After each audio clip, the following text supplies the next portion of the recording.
All right. Well, thank you, Addie, for being a part. Today we have Addie Anderson with us, and she is from Begin Within Counseling and Coaching Services in Chicago, right? Try it's right outside of Chicago in Oak Park, Illinois. Okay. Yeah, in Oak Park, Illinois, outside of Chicago. And so Addie and I have been working together doing different consults and stuff like that about trauma work. But I knew that she was a grief specialist, and I knew that was a part of the work she's been doing for many years. And so I wanted her to come on to our vlog and just talk a little bit about grief work, because I think that's something that's going to be important in these upcoming days, months, years to become, after we have, even now, even as we're going through COVID-19, people are losing people are losing things, life is changing. We need to grieve that. There's lots of just different levels, I guess, to grief, and maybe we can talk a little bit about that. But I thought it'd be important for her to come on and share a little bit. There's been some conversation in the Facebook group about grief work and where to get training in grief work. And so I knew that Addie was a specialist. So I was like, hey, can you come on and chat with me? So here we are. So Addie, you want to tell us a little bit about you professionally and kind of how you got into grief work and how you began to specialize in it and all those things. Okay. Well, as you said, I'm in Oak Park, Illinois, and I am a licensed clinical professional counselor here. To get trained in grief work, I am certified. I became certified in grief recovery, in the grief recovery method, and that is through the Grief Recovery Institute. I am also a certified life coach, and I used to do some coaching prior to, well, probably right at the beginning of my counseling career. I thought it would be great to kind of combine those two forms of working with people, and so have found it to be very complementary, I think, in working with clients. So yeah, and that's my background. Awesome. All right. So how did you become passionate about grief work? Like, how did you find out about this grief recovery, and how did all that happen for you? Yeah, well, as therapists, we have people coming into our offices all the time, right? Dealing with some sense of loss. Mm-hmm. We generally think about it, in the way of death. And so you'll get a call from someone saying, are they having a hard time processing the death of their loved one, and they just kind of need some help. And so early in my career, I was getting those people, and I just didn't know really where to start with them. Mm-hmm.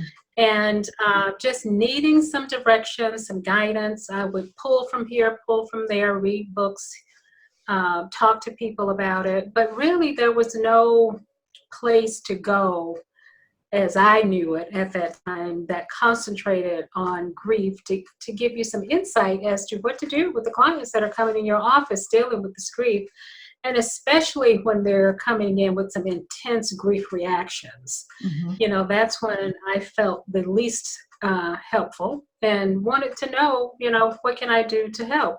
So I did my research, and I would, go on, like most of us do, Google, and I found out about the Grief Recovery Institute. And it just so happened that at that time they were about to do a training near me. And so I went to the training. It was a 4-day training, and that's how I got involved. And that's, part of what I've been using, since then. Awesome. So I generally wanted it, like most of us, to be able to help the people that we're working with. Mm-hmm. Mm-hmm. Awesome. Okay, so say you have a client, as you were saying, you had clients in the beginning of your journey into grief work come into your office and you wanted to know. So how can you tell whether a client has unprocessed grief? Because like I know for trauma treatment, like there's processed trauma and then there's unprocessed trauma, and they look very different. And usually you can tell that, okay, this needs to be worked on, or, oh, they're doing okay with this. So is that the same for grief? And if so, like, how do you identify the two? What are you looking for? What are characteristics of processed versus unprocessed grief? Yeah, generally, I think the people who have processed their grief are not coming to see, or not, will not be coming to see me, right? Okay. So, or most therapists, but it looks like it manifests in the sense that sometimes people feel stuck, like they could have someone that passed away, say, years ago, and still feel those intense reactions to the grief as if it happened yesterday. Mm-hmm. And so, and generally people around them will start to encourage them to go get help, you know, because they're, you know, witnessing the fact that that their loved one, the person, is just not progressing through this. Mm-hmm. So they could be anxious a lot, irritable. Sometimes it manifests and looks like depression, where they're down, finding it difficult to even function. There can also be this deep yearning for the loved one that they just can't seem to get past. Mm-hmm. And sometimes even saying that, you know, their goal is to be with the person who has died. Mm-hmm. And so when you see that, you know that that person still has a lot of work to do to kind of get unstuck and move forward in their grief. Yeah, I think that was a big question in the conversation that was happening on the Facebook group, was the stuckness and how to work with people around that stuckness. Do you have any thoughts or anything that is kind of more general? I know there's probably some very specific things you do, but anything general when you see a client that's stuck, like how to support them, how to help them, and how to help them to even see that they're stuck. Maybe they don't even realize they're stuck with it, but they just know something's not right. Yeah, you know, I think sometimes the emotions can be so raw, you know, and with people who are grieving, that it's uncomfortable for the therapist, you know, to even sit in that. And if you don't have the tools, I think, to kind of help you get through that, then that's when you would probably say, you know what, this is just too much for me. But, you know, you recognize, first of all, that that grief is very natural, right? Like, we are all going to grieve. As long as we live, we're going to grieve something. And the longer we live, we're going to have more than one episode of a grief experience. And so it's very natural. And we grieve because we love. We loved something, we love that person, and so it's really causing these intense feelings to manifest. And so just to be able to communicate to the client that there is nothing really wrong with them, right? There is nothing broken that needs to be fixed, except to just kind of help them realize and understand that what they're going through is extremely natural and normal, because they've probably heard so much prior to that, other things like, you know, you're not over this yet, or, you know, how come you can't get past this, or why are you still thinking about this? And then all of that guilt and shame and embarrassment will start to kind of sit in with them, and they themselves will start to think, what's wrong with me? Why can't I get past this, right? And just to kind of help them understand that this is what happens, you know, when you grieve someone. There is no particular way that a person is, I say, supposed to grieve, because if you think about it, I sometimes say it's like a thumbprint. We each have our own individual thumbprint, and we can each have our own individual ways of grieving. It just manifests differently. Another thing you can do as therapists, right, is to allow the client to talk about the circumstances of the death, you know, to talk about the person that died, because there again, sometimes that's shut down. Society, I think, overall, sometimes we just don't know what to do with grief and what to do with people who are grieving. And so and we want things to go back to normal. You know, let's be restored to the way we were before this death happened. And there is no way that can happen. And one of the ways that people tend to deal with that is to almost cut out the existence of the person that died. And so the client sometimes doesn't have the safe space or the place to even be able to talk about, you know, their loved one, to use their name, you know, and have that opportunity to even verbalize what's going on with them, because people want them to be back to normal, so to speak. And that is that suppression of those feelings that will begin to happen, which makes it impossible for people to process, right? because you're suppressing it and you're just not bringing it to the forefront. So just to kind of listen and feel like you're witnessing their experience, you're there with them in the process of it, and you're able to sit with them in that difficult pain, right? It's extremely hard to see and witness somebody who is having a hard time. But what they need at that moment more than anything is for somebody to be able to kind of go on that journey with them and to reassure them that what they're doing is normal and that there is nothing wrong with them. Yeah. So what I was thinking when you were talking, I was thinking about like, okay, so this is the client who has no problem being in their emotions. What about the client who's avoiding it like it's the plague, or just kind of like, no, I'm fine. I need to hurry up and get through this. I need to hurry, I don't need to cry. I'm tired of crying. Like crying is too much. Like they're shutting it down that way. Kind of more the opposite way. Yeah, and certainly, as you say, that does happen. Those are avoiders, as I call them. They want to kind of not even or pretend that this didn't even happen, and that goes back to suppressing those feelings. And people will start to engage in what we call in the grief recovery method these short-term energy relieving behaviors. And those are the behaviors, that give you this short-term fix, so to speak. Drowning the feelings, not really doing anything to resolve the situation. And so that looks like what? It could be people might increase their intake of alcohol. If you have a propensity to overshop, then you're going to be out there shop. Just anything to kind of to take yourself away from what you're going through. And sometimes you can get away with it, but I think what happens that if you have a tendency to do that, right, you might be able to do that, say, once or twice. But if you continue to respond that way by avoiding, then it's going to, at some point, it's going to be too heavy for you to bear.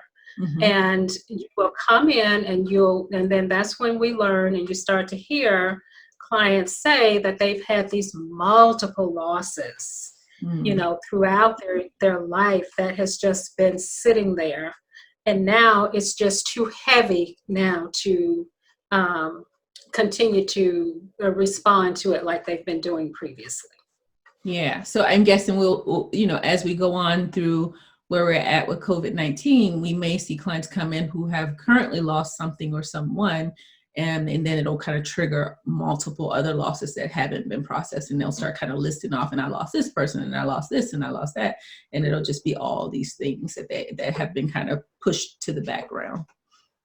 Yeah, and so let's also include in the losses, not just death, but those other losses that we experience, especially right here during the COVID-19, right? Just the loss, some people, of jobs, just the loss of security and safety that, we have been kind of operating under.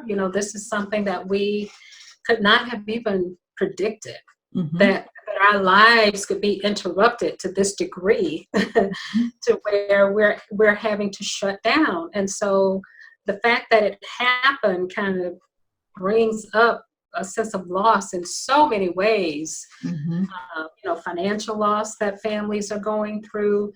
Don't forget deaths that happen during the COVID-19 brings on different reactions for people because you're not able to kind of gather and kind of honor those people that died during this time. It's just different. Yeah, it's definitely different. That was one of the things that I was thinking about asking too. Like, is there anything to, like, when you can't grieve, when you have to grieve without traditions, like that is a part of the process, I'm guessing. And so having those traditions and ways of doing things and honoring people in the way that you normally would, like when you don't have that, like how do we help clients? I guess I don't even know if there's research out there about that because this feels very new. But I didn't know if you had any thoughts on that. We're just kind of figuring it out as we go. And because we have access to this technology, right, we're being very creative in how we're able to kind of connect I have a client right now who has lost a loved one, and they are doing like a Zoom memorial. Oh, So gotcha. with family members from across the country. Mhm. And so they each have a role to play. You know, they will do their traditional things that they would have done at the church or whatever, but that's one of the ways that they're doing it. And some funerals or funeral homes, as well as some churches, are also streaming funerals so that people would be able to safely view it from a distance. Mhm. But just staying connected in the avenues that you have, you know, with the people that that you love, and that's about all you can do. You Mhm. know, that's about it. Yeah, yeah. And then thinking, once if we do return to some semblance of normalcy, doing some of the things that we didn't get to do, like, being able to Yes. go and do those things at a different time. It's not, Hmm. the same, but it's not a lost cause. Like you don't have to just kind of Absolutely. be done with it, kind of Right. thing. Hmm. Yeah. People will have memorials later. You know, Yeah. I actually lost my mother-in-law. You know, she Oh. died March 23rd, Hmm. actually. And so I just went through this myself. Hmm. You know, we went to the graveside, and no one could go to the grave site except, you know, my husband and his siblings. Hmm. But we at least thought some of us could have gone, but none of us could go. So, you know, that was different. But later on, we'll have a memorial for her. Hmm. Oh, I'm sorry for your loss. Yeah, sorry for Thank your you. loss. Yeah. Hmm. Um, okay, so is there some type of protocol with grief work? Like, is there some type of way that you should do it, or a good, or maybe a protocol that you use that you found success with? I didn't know if that was one. I just thought I'd throw this question out just to see. Yeah. Um, yeah, I think there are some things that you should certainly do and not do, you know, when you're working with someone who is grieving, for sure. um, I said earlier, like normalizing the experience and allowing them to express those emotions when they're in the office, not trying to stifle them.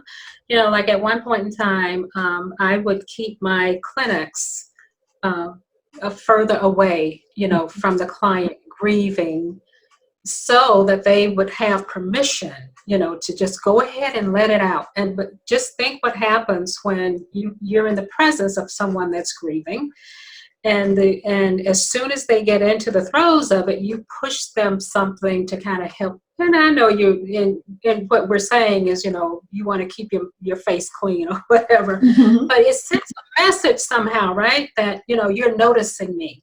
Hmm. Or, you know, as soon as someone starts to grieve, let's just say at a funeral in church, somebody is immediately going up to kind of help them, to, you know, hug them or something. And what that says is that you're noticing me. And that can be helpful, but it also puts the spotlight. It says that something different is happening here, Hmm. right? So, you know, in the grief recovery method, it can be done individually as well as in groups. Hmm. I do a lot of mostly individual sessions, you know, with the grief recovery method. But you know, that whole process, you have the ability, like in the beginning of it, and it's only for the individual one. It's only like 7 sessions, right?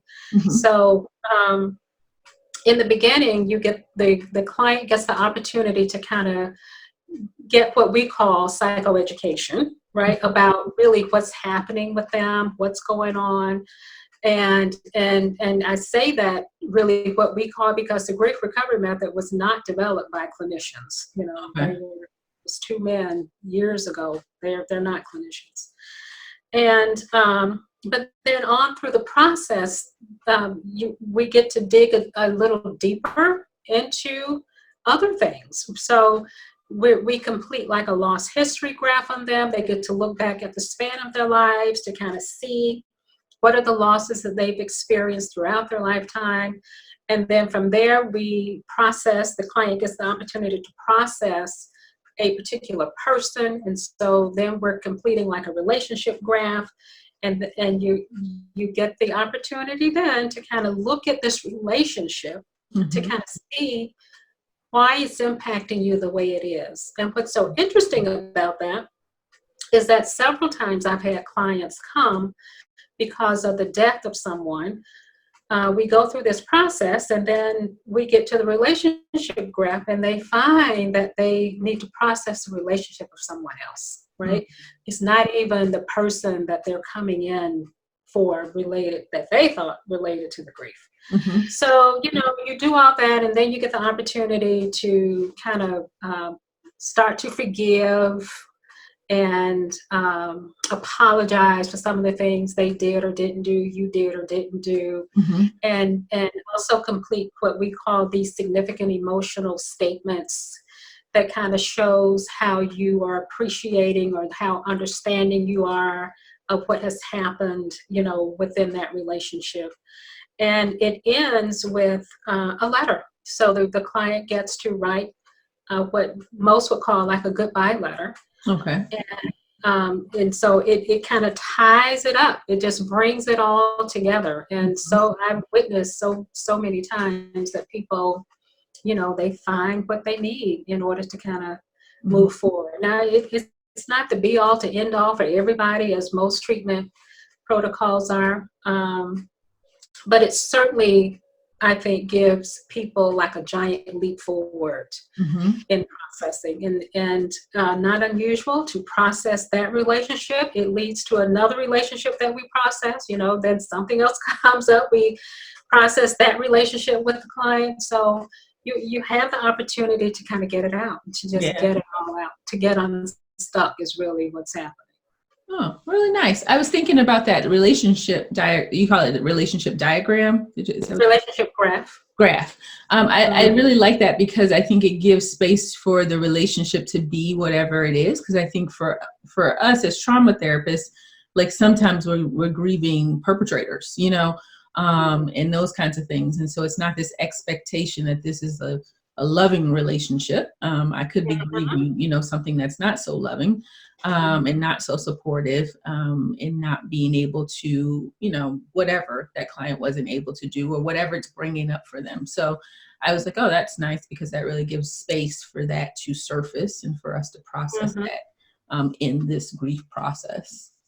Yeah, and to actually see the person, you know, for what could be considered the good and the bad, you know, because sometimes when people die, we tend to think that we only think about all the good things that they did. So you don't want to bedevil them, but also you don't want to, you know, go in the opposite direction either. So doing that graph kind of, you know, it kind of gives you the opportunity to see the person as a whole person. Yeah, that's good. Wow. All right. Well, thank you for sharing that. You're welcome. We talked a little bit about this next one, which was what are some basic things a therapist could do to help a client through grief. I think we've already talked about that. Are there signs that a client needs to be referred to a grief specialist or group work or, you know, something that's a little more specific than just what we can provide in the office being non-group grief specialists? Like, is there things that we need to look for to say, okay, this person could use a little more support? Yeah, I think if I think about it, for sure, if they're in that place where I described earlier about what we sometimes call complicated grief, where it's so complicated that it's taking them into this darkness and, you know, depression, and they're just having a hard time even functioning. I would say that's one of the times that you want to refer. And even if anything that comes up that you don't feel comfortable about, if you don't have a way to kind of process it with the supervisor, then it might be good to either maybe consult with a coworker, a colleague or somebody who might have a bit more experience than you do to kind of help you through it. But anytime you don't feel comfortable with it, I would say consider referring. Yeah. You know, and if you have a hard time witnessing the emotions that come behind it, you know, the last thing we want is to kind of shut people down, make them feel that how they're responding is the wrong way to do it, unless they're doing some, you know, some behaviors that's self-destructive. I'm not speaking of that. But, you have to be able to kind of sit in that rawness. And that can be extremely hard. And to be patient. Patience is definitely important, because you might see somebody who is able to go through grief in what you consider to be a normal span of time. But then, now you're thinking, this person here, why is it taking you so long? And also, it's important to recognize the relationship that people have with the person who died, because it doesn't always have to be a blood family member. And that is extremely important, because people will start to feel bad or think they shouldn't be feeling this way about their good friend, or about a co-worker, or somebody else other than an immediate family member. So just to kind of recognize that people grieve based on the relationship that they have with a person. I've had some of the most intense grief, people with the most intense grief coming in due to the loss of a pet. Can you just imagine what it's like when you have this loyal companion that's been with you for years, and now they're gone, and so, and just understanding that we don't get to dictate and determine why people grieve and about the relationship that's gone. We don't get to determine that. Yeah, and having a non-judgmental space for them to be able to do what they need to do. Okay. Absolutely. If we were to refer to a grief specialist, is there anything we should look for as far as credentials or training? I know you're trained in grief recovery method, but it sounds like there might be others out there. But is there anything specific that we should be thinking about when we're looking for a grief specialist? Is there a place we can go? I don't know. I'm just wondering. Well, certainly ask if they've had some training, because, if they've had some extra training around grief, and if they're certified in anything. I know it's not absolutely necessary, that people, but I think it does help. ADEC, ADEC. Now, let me remember what it stands for. It's the Association of Death Education and something. I can't remember what the C stands for, but it's ADEC, and they're all about grief, and they provide a lot of grief trainings. So it's a great resource. You could also be certified through them. It's a great resource to tap into if you're interested in learning more about grief and to furthering your education around it. But just definitely ask about training experience that they've had when it comes to grief. Okay, awesome. Anything else you think is important that we haven't talked about when working with clients with grief, and kind of even just thinking about COVID-19 and maybe things you've been thinking about as you have kind of been a part of this? Anything you think that's important? I think, with the COVID-19, what came up for me with that is, I say to myself, don't try to resist what you can't change, right? Like I have no way of changing this, it was not to my doing that it even exists. And when you try to resist anything, then it keeps you stuck. So you just kind of lean into it. You just kind of, say, okay, this is where I am. This is my situation. What can I do to make it as best I can while I'm existing in it? And, then you ask different kinds of questions. And when you ask different kinds of questions, you're going to get, answers and responses for yourself that's going to help you to kind of get through it, I think, a little easier. So just kind of be patient, and any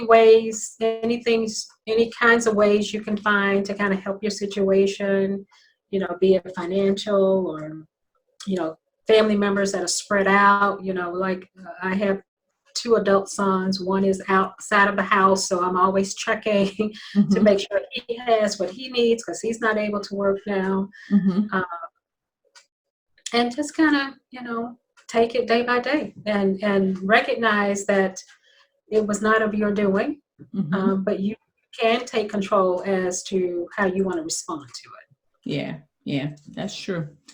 Okay, so that brought up another question. I'm sorry. One more question, which I think is important. So what happens, because here's my thing about this whole COVID-19 that is kind of interesting to me, is it's a collective trauma. And so normally for most times, and I'm guessing for grief work, but for trauma work, we try to do our own work prior to trying to help our clients do their work. So I am always pushing for our community to take care of themselves, heal. If you find something that's coming up, do your work, and then you'll be able to help your client more and those kinds of things. And I guess that would be the same for grief work in my mind. But what about this whole idea of we're all going through this together? And so clients who are losing people, losing things, losing opportunities, whatever the case may be. But the therapist is also, the provider, whoever it is, the person is also in this place of really, having to contend with some things at the same time that we're trying to help our clients contend with some things. So is there it. anything that you would say from a grief perspective, if you have your own grief and you're trying to help your client with their grief, like, are there any things that we need to watch out for and be conscious of and make sure that we are mindful of as we're trying to help clients while we're dealing with our own stuff? That's a good question. I would say yes. Like for me, I guess I can speak from my own experience, right? So when the rumbling started about COVID-19, you hear it, but it also felt like it was over there. Like it wasn't that close to you, but you certainly knew that it existed. And then the chatter got louder. And all of a sudden, it's touching your town, and now there are some adjustments being made, and then that provokes a whole lot of anxiety, uncertainty, confusion. For me, I'm like, well, what does this mean? What am I supposed to do with this? And so then that's when I turned to my community, meaning community of therapists. And so I would just read a lot of blogs or read posts on Facebook, trying to find out how people, were kind of dealing with it and getting, some ideas for myself as to how I would transfer this. And then finally making the decision to transition into doing the telehealth, which, it was certainly not even on my radar to do for most of us, but we knew that we had this opportunity now, as I see it. It's an opportunity to kind of continue to work and be there for our clients. And so when I first started it was extremely anxiety provoking. And so I'm trying to make sure the technology is working right, to make sure I have the consent forms and everything that I need to get out to people. So just kind of navigating all of that was just sometimes more than I could stand. And so I took some time away from it. I'm just like, okay, I need to put this down. It's too confusing right now. Let's see what happens tomorrow. But we didn't have a whole lot of time, right? So I just kept moving. And so now I feel like I've been telling people that I've kind of settled into this. Like this week has been the best week. The technology has been working better. And I feel like I'm more in a groove, with it. And I certainly appreciate it. And, so just kind of pay attention to how you're feeling, what you're going through.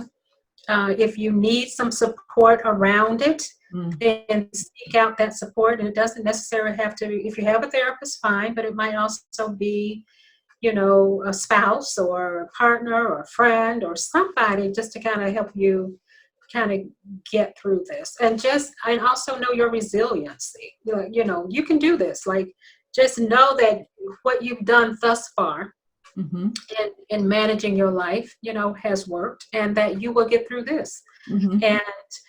And on the other side of it, you'll be able to kind of, I think, learn just how resilient you are, learn more about how you process short-term things, right? For sure. How you process something that just kind of hits you all at once and you get through it. I think it's going to give you the confidence level that you need to even move beyond where you are. A lot of us are starting to, think about what will our practice look like? What do we want it to look like once we get back to some sense of normalcy? Do we even want to go back to operating the way we were? This opportunity could be showing us how we could show up differently and hopefully, be fruitful, for us all, if that makes sense. Yeah, definitely. I think, the big things I liked about what you said is leaning into the process. So not resisting if you feel like your own grief is coming up, like really taking time to work through that. And then also reaching out to community or supports and making sure that you're connecting with those and using those as a resource to yourself. And then just trusting the process that you're gonna get through it, and that it's going to be hard sometimes, but it's going to be, you'll get through it. Absolutely. Awesome. Okay. How can people connect with you? You can check out my website. It's at therapyoakpark.net. Okay. I am on Instagram at Begin Within Counseling, and also on Facebook. I have a Facebook business page called Begin Within Counseling Services. All right. Excellent. Now, if I don't know if you offer this service, but do you do any kind of consults for grief work? I do. I'm not formally, but I do have people contact me. So if anybody has any questions about anything, absolutely don't hesitate to give me a call. My number is 708-870-6255. Okay, great. It's not something I promote, but I'm always willing to help. Okay. All right. All right. So that is it. Thank you so much. I appreciate your time. I appreciate you for being willing to share your knowledge with the community. It's just helpful to be able to talk with someone and ask some questions and get some thoughts and hear the wording and the phrasing that you use. Like I was just listening to the language and all of that, I think is really helpful to feel like, okay, all right, I get it. I think sometimes when we don't know something, it feels like it's this big thing over here that we can't do. But then when we hear it, we're like, oh, okay, that makes sense. And I can see where I can fit into that. And I see where I may need to move a client on to something different. But it doesn't feel like this thing that's like, oh my gosh, what are we going to do about that? Absolutely. I understand that. Yeah. But thanks for having me. Oh, you're welcome.